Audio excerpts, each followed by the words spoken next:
Hello and welcome to Fire of Learning. Britain. From a small island nation to the largest empire the world has ever seen.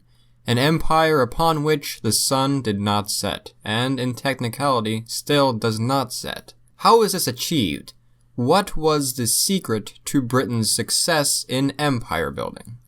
Well, to begin, one of the first big reasons for Britain's success was geography. From the start of the nation, England was protected from the conflicts and interests of the continent by being surrounded on all sides by water. Well, almost all sides. You may remember Edward Longshanks ranting about not controlling the whole of his island in the movie Braveheart, and his frustration was completely justified. If the island were unified, it would provide an important strategic advantage for England, getting Wales and especially Scotland, who was historically an enemy of England and worse, an ally of their arch-nemesis France, off their backs. This was essentially achieved in 1603, when King James became the monarch of England, Scotland, and Ireland, and England started to become Britain, giving it a complete shield of sea. Water is a nice advantage. It makes it harder for enemies to come into your territory if they must also travel by sea, but seas are not impenetrable, and the English learned that lesson the hard way early on. In the early Middle Ages, the English went up against a power with a superior navy, the Vikings.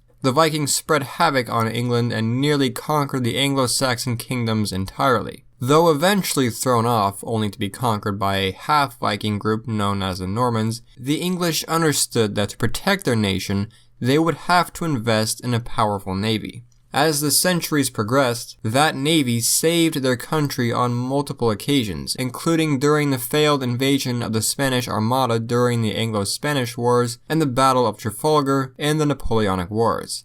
As Edward Grey would later say, the British Army should be a projectile to be fired by the British Navy. The stress that the English began placing on their navy in the late Middle Ages and Renaissance came at the ideal time. The perspective that Europeans had of the world was expanding as the Americas, Africa, and Asia were being explored, and the way to get to these places was by sea. The English had to scramble to catch up to the Portuguese and Spanish, but when they did, they were active participants of rising trade, exploration, and colonialism. Britain was now on the playing field to dominate the world, though rivaled by other powers like France, Spain, Portugal, the Netherlands, and Russia on these new continents for centuries. To the Europeans' advantage, the natives of these regions were less technologically advanced, lacked unification, and were susceptible to things like diseases. However, it would be a struggle for Britain to become top dog in the world empire game. In the 18th century, though controlling much of the Americas, Spain and Portugal's power began to decline. The Netherlands were knocked out of the game significantly in the 17th century, along with Scandinavia. Russia's expansion was not fueled by a strong navy and was therefore focused mostly on lands which were connected to its own. Austria was too burdened by mainland conflict, and Italy and Germany lacked true unification until the 19th century. This left France as Britain's main enemy in the 18th century. Britain and France fought it out over the course of the 18th century in a series of almost constant wars and conflicts. One of the most important conflicts of this era and in world history being the 7 Years' War. In America and Canada, the 7 Years' War is often downplayed as merely the French and Indian War, the war between Britain and the French and their native allies, but it was much more than that. It involved all major European powers at the time. It was fought on all continents except Oceania and Antarctica, and in many ways, it was the first real world war, and decided the future of North America and South Asia, when Britain secured its presence and influence over France in these regions. Following the French and Indian War, however, Britain took a major setback in the late 18th century when it lost some of its most important colonies, the 13 in North America which became the United States after throwing off British rule, an event which was encouraged and received important assistance from Britain's arch-nemesis, France. Though this was crippling, Britain bounced back that century as it retained other important colonies like Canada, and expanded into Australia, India, and other parts of Asia, all while France struggled to recoup.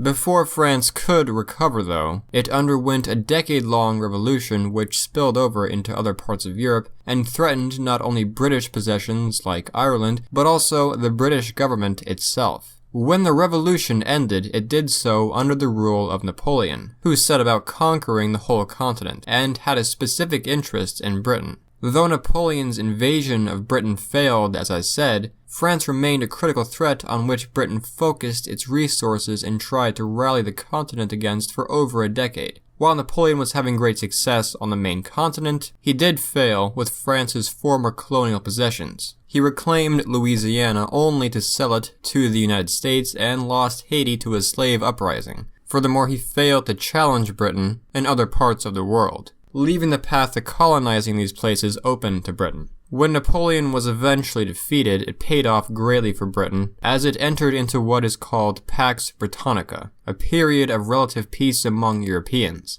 In 1812, the Empire struck back against the US in the War of 1812, though this ended in a stalemate. Following this war, Britain made a tactically wise decision and pursued neutrality and eventually friendship with the United States, allowing Canada to be essentially unbothered by American power, which would begin to grow in the 19th century but posed no threat to other parts of the British Empire. This is not to say that Britain had an open road to the world empire it was becoming. France, though set back, was still in the game. Germany was on the horizon and would be a major competitor to Britain. Britain also had to compete with Russia and the Middle East and Far East in what is known as the Great Game. Japan and China proved to be industrious and powerful nations, etc. But by the 19th century, the British Empire's position as world power was established. It ruled Canada, New Zealand, Australia, and India relatively safely. The crumbling Ottoman Empire allowed a route to expand into the fragmented Middle East, and the conquest of Africa was shared and organized by many European powers. The first great threat to the British Empire came in the 20th century with World War I, which did in fact wound Britain greatly, but ultimately led to the expansion of its empire, achieving its apex in 1920, not even a century ago, and controlling 1/4 of the entire planet's landmass and population.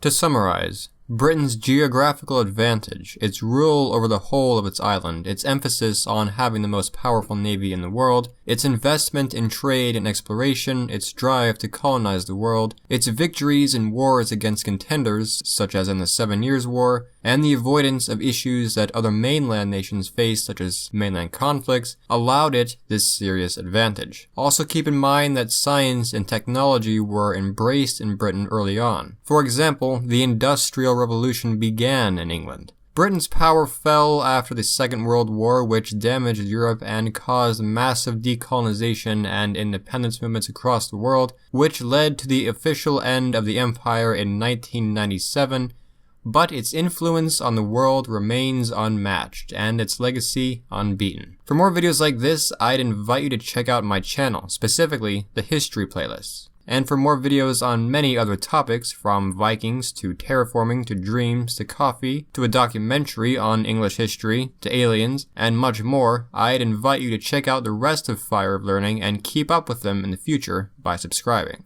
Thank you for watching.